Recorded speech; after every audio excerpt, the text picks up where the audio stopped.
Hello dear student, myself Mohammad Imran Ansari. Dear student, today we will discuss about DNA replication.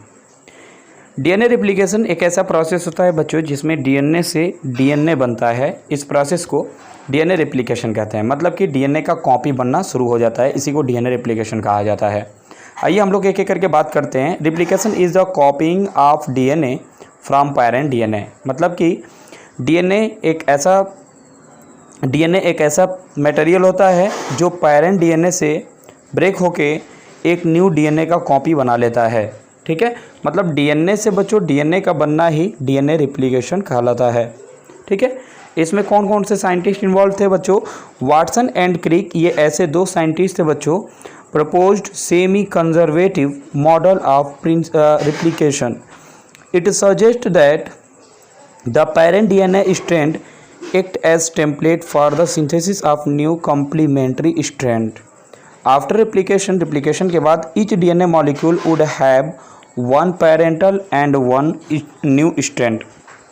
इसका कहने का मतलब ये हुआ कि जो DNA बच्चों ब्रेक होता है, ब्रेक होने के बाद से अकॉर्डिंग टू वाटसन और क्रिक के अनुसार जो भी DNA बच्चों ब्रेक होता है यानी कि टूटता है और उसमें जो नया DNA बनता है, तो उस न्यू DNA में बच्चों आप देखेंगे तो एक पुराने DNA का सेगमेंट पाया जाएगा और उसके साथ ही साथ एक न्यू DNA का भी स्ट्रैंड आपको उसके साथ जुड़ा हुआ दिखाई देगा। मतलब कि जो नया DNA बना रहता है उसमें दो तरह का सेगमेंट स्ट्रैंड पाया जाता है, एक पुराने DNA का होता है और दूसरा बच्चों जो होता है नए DNA का स्ट्रैंड होता है। समझ में आ गया? अब देखिए, Matthew मिशेल्सन and Franklin Stolz 1958 proved semi conservative model, यानी कि DNA का ये जो साइंटिस्ट थे, मतलब मैथ्यू और फ्रैंकलिन स्टॉल्ज जो 1958 ईस्वी में, इन दोनों साइंटिस्टों ने क्या किया था? सेमी कंजर्वेटिव मॉडल को दिया था। ठीक है, जैसे कि यहाँ पे बच्चों आप देख सकते हो कि एक यहाँ पे सिंपल DNA है और ये धीरे धीरे इसके देखिए इसके जो बेस पेयर हैं ये ब्रेक हो रहे हैं, टूट रहे हैं और टूटने के बाद से आप देखेंगे यहाँ पे न्यू DNA का फॉर्मेशन हो जा रहा है। This process is known as restraint DNA replication. Please इसको आप सभी लोग याद रखिएगा बच्चों। नेक्स्ट हम लोग चलते हैं बच्चों, क्या क्या इसमें क्या क्या प्रोसेस होता है, कैसे कैसे ये होता है और कहाँ किस पे कराया जाता है, आइए इसके बारे में थोड़ा समझते हैं। देखिए, DNA रिप्लिकेशन में सबसे पहले मिशेल्सन एंड स्टॉल्ज एक्सपेरिमेंट क्या किए थे? They prepare to culture. सबसे पहले इन्होंने दो कल्चर को तैयार किया था, कल्चर मीडिया का, वो भी किसके अंदर बच्चों? तो इशरिचिया कोलाई यानी ई कोलाई बैक्टीरिया। ये जो बैक्टीरिया होती है बच्चों, ये हमारे इंटेस्टाइन में पाई जाती है, मनुष्य के इंटेस्टाइन में पाई जाती है, जो कि बाहर से आए हुए जितने भी बैक्टीरियल इन्फेक्शन वाले जो भी होते हैं, जैसे कि मान लीजिए हम लोग फूड लिए, फूड में बैक्टीरिया हमारे बॉडी के अंदर आ गया, वो सभी बैक्टीरिया को ये जो हमारे बॉडी के अंदर जो इशरिचिया कोलाई का बैक्टीरिया पाई जा रही है, ये क्या करती है? उनको किल करने का काम करती है। वन प्रिपरेशन कंटेन, एक में बच्चों उन्होंने क्या रखा था? NH4Cl अमोनियम क्लोराइड, ठीक है, साल्ट को, जिसमें से जो नाइट्रोजन था वो 15 लिया गया था, जो कि हैवी आइसोटॉप था नाइट्रोजन का। जो नाइट्रोजन था was incorporated into both strand of bacterial DNA and DNA became heavier. समझ में आ गया? इसके वजह से बच्चों जो DNA था वो हैवियर हो गया।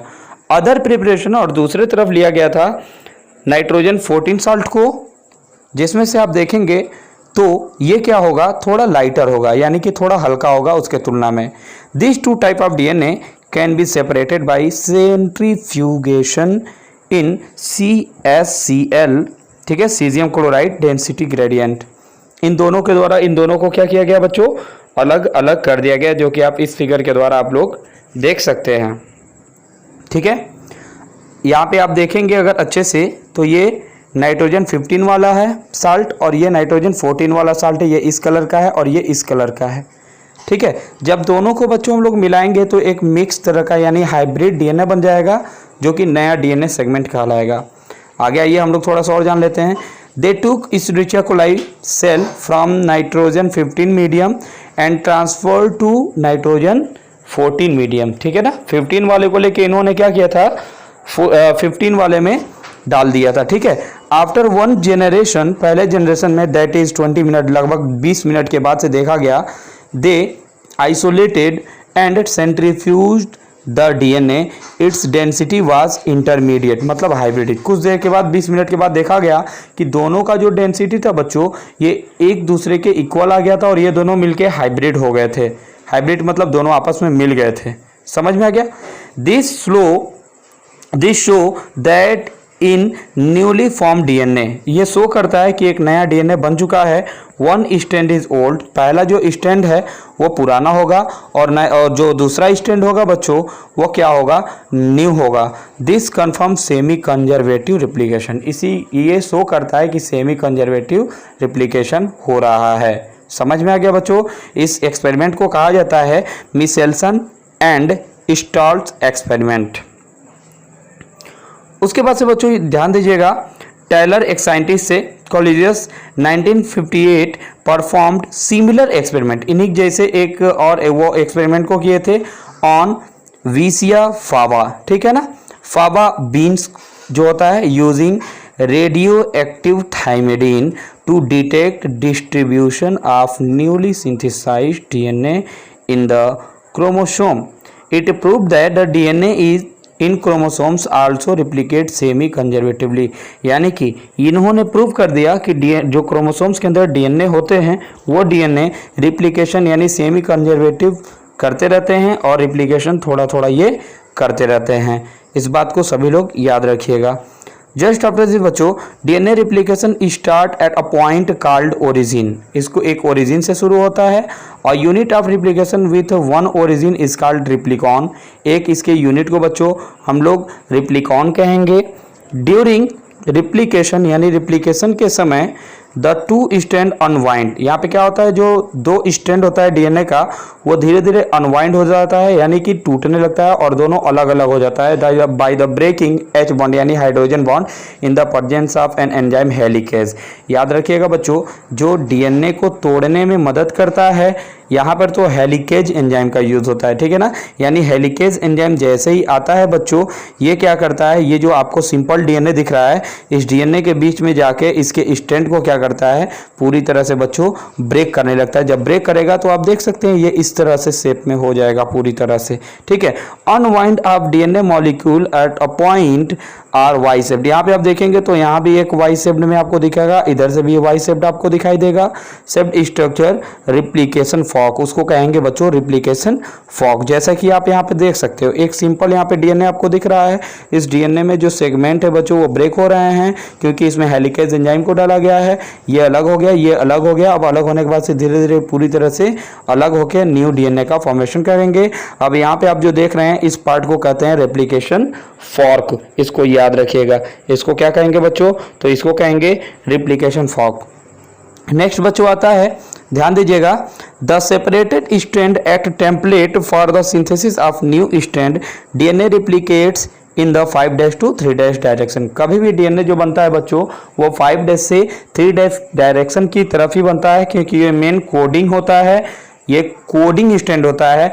और एक और स्टैंड होता है बच्चों जिसको हम लोग कहते हैं टेम्पलेट स्टैंड। टेम्पलेट स्टैंड से जल्दी डीएनए से डीएनए नहीं बन पाता या कोई भी प्रोसेस जल्दी नहीं होती है, लेकिन कोडिंग स्टैंड से बहुत फास्ट होता है। 5' से 3' डायरेक्शन को कोडिंग स्टैंड कहते हैं और बच्चों 3' से 5' की दिशा को हम लोग टेम्पलेट स्टैंड कहेंगे। इस बात को आप लोग याद रखिएगा।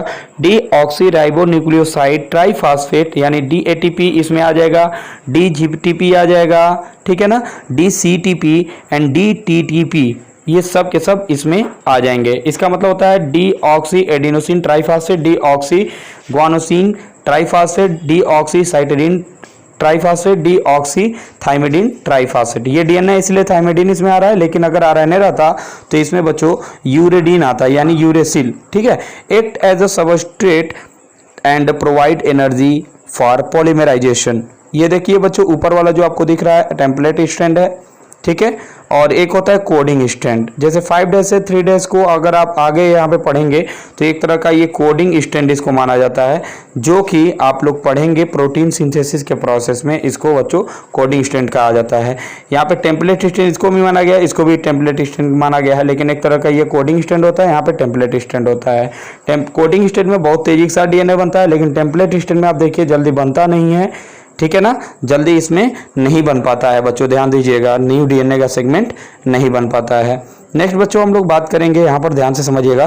Firstly a small RNA primer is synthesised in the presence of an enzyme primase, यानी कि जैसे ही जो डीएनए होता है, जैसे ही उसमें ब्रेकिंग हुआ यानी टूटना जब शुरू होगा तो उसमें बच्चों एक एंजाइम डाल दिया जाता है, प्राइमेज एंजाइम।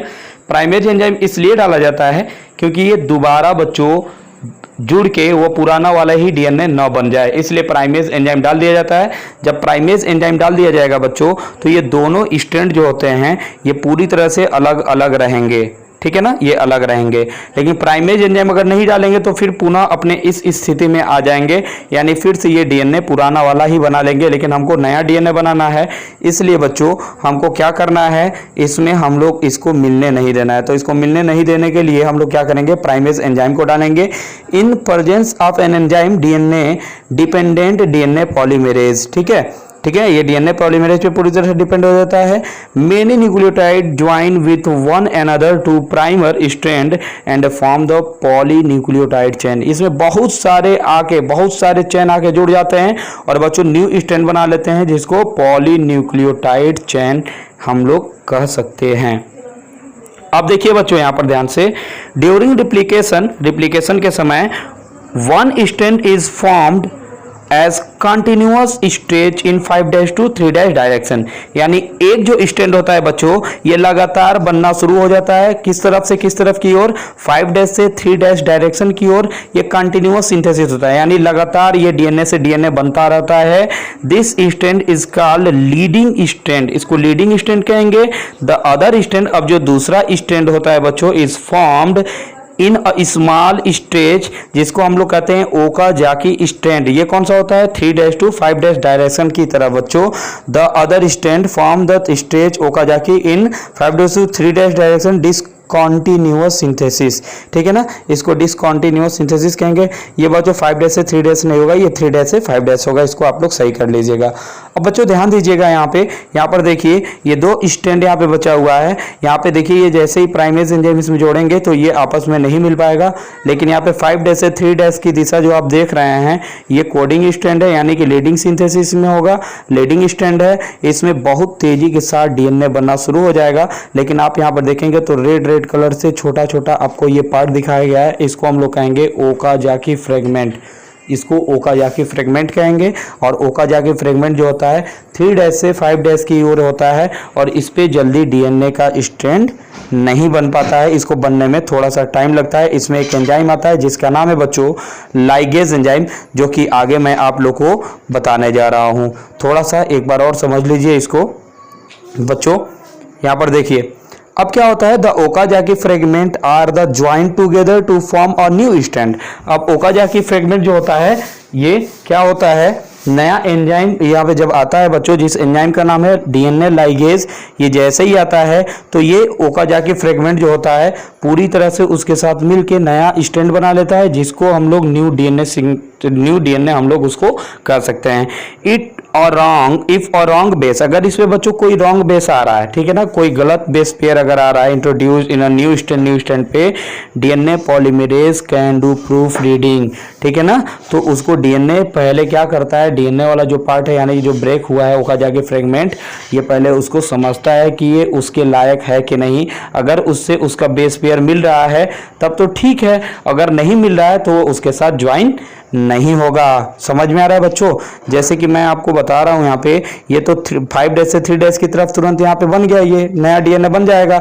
लेकिन बच्चों यहाँ पर ध्यान दीजिएगा, ये जो आपको छोटा छोटा पार्ट जो दिख रहा है, ये एक तरह का बच्चों आपको जो दिख रहा है ये ओकाजाकी फ्रेगमेंट है। ओकाजाकी फ्रेगमेंट में जैसे ही डीएनए लाइगेज आएगा तो डीएनए लाइगेज आने के बाद से होता क्या है बच्चों, जैसे ही डीएनए लाइगेज एंजाइम आएगा बच्चों तो इसमें एक काम होता है, एक एक जो डीएनए लाइगेज एंजाइम होता है वो बेस पेयर को लेके आता है और बेस पेयर को लेके आने के बाद से ये पूरी तरह से बच्चों वहाँ पर ओकाजाकी फ्रेगमेंट में एक एक ला के बेस पेयर को, यानी अगर जहाँ एडेनिन है वहाँ पे यूरेसिल ला के दे देगा, जहाँ पे ग्वानिन है वहाँ पे साइटोसिन ला के दे देगा। इस प्रकार से वो देना शुरू कर देगा और सभी के सभी आपस में जुड़ते जुड़ते एक नया डीएनए का निर्माण कर जाएंगे। एडेनिन के साथ बच्चों इसमें थाइमिन जुड़ेगा, ठीक है ना, और ग्वानिन के साथ साइटोसिन जुड़ेगा। इस बात को याद रखिएगा और ये नया डीएनए बन के तैयार हो जाएगा, ठीक है। यानी डीएनए से डीएनए बन गया, इसी प्रोसेस को कहते हैं डीएनए रिप्लिकेशन। और बच्चों एक और बात याद रखिएगा, जितने भी बैक्टीरिया होते हैं, जैसे कि मान लीजिए एक मैं आप लोग को सबसे मोस्ट इंपॉर्टेंट बात बता रहा हूँ जो कि नीट में बहुत ज्यादा पूछता है, इशरिचिया कोलाई जो होती है ये कंप्लीट रिप्लिकेशन इसमें होता है बच्चों। ये 18 मिनट में बच्चों समझ लीजिए बहुत तेजी के साथ ये अपने आप को डिवाइड करके कई हजार, कई लाख, कई करोड़ संख्या में अपने आप को ये बदल सकते हैं, ठीक है ना, और अपने आप को बढ़ा सकते हैं। 2000 बेस पेयर बच्चों पर सेकेंड, ये मतलब कि एक बार अगर इसके अंदर इशरिचिया कोलाई के अंदर डीएनए डाल दिया जाए तो 2000 बेस पेयर 1 सेकेंड में बनाएगा। तो आप सोच लीजिए 18 मिनट में कितना तेजी के साथ बनाएगा।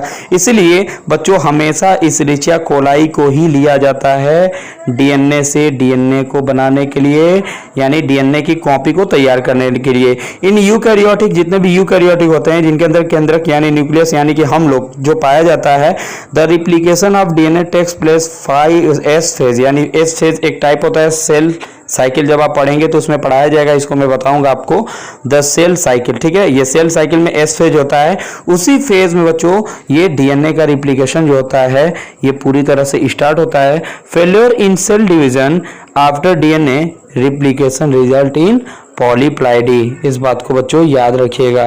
देखिए रिप्लिकेशन इन बैक्टीरिया, बैक्टीरिया का रिप्लिकेशन कैसे होता है, देखिए ऐसे ओरिजिन है, यानी इनका सर्कुलर डीएनए होता है, गोलाकार डीएनए होता है।